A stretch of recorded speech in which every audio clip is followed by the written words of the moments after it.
আজ তোমাদের সাথে সরু চাকলি পিঠের রেসিপি শেয়ার করব। তা আবার মুগ ডাল দিয়ে সরু চাকলির পিঠে কিভাবে বাড়িতে সহজভাবে তৈরি করে নেবে এই মুগ ডাল আর আলো চাল দিয়ে সরু চাকলির রেসিপি। দেখো, আমি এখানে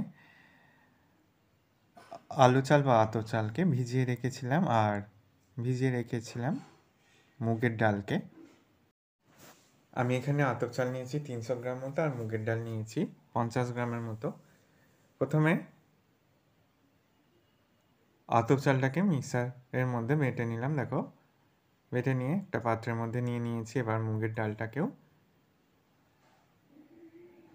বেটে নিয়েছি। এইভাবে চাল আর ডালটাকে 3 থেকে 4 ঘন্টা ভিজিয়ে রাখলে দেখবে খুব সুন্দরভাবে বাটা হয়ে গেছে।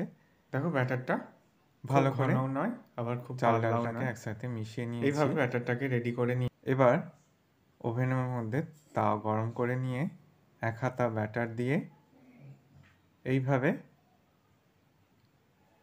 চাড়িয়ে দিচ্ছি।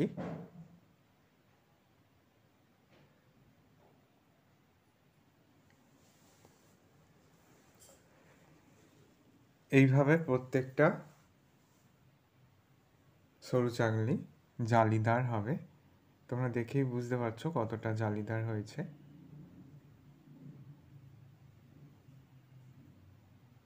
একইভাবে প্রত্যেকটা সরু চাকলি আমি তৈরি করে নিচ্ছি।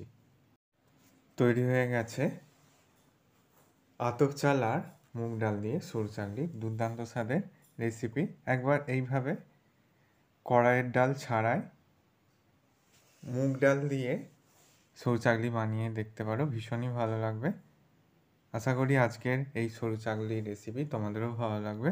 ভালো লাগলে বন্ধুদের মধ্যে অনেক শেয়ার করো, লাইক কমেন্ট করতে ভুলো না। সকলে সাবধানে সুস্থ থেকো। ভিডিওটা দেখার জন্য সকলকে ধন্যবাদ।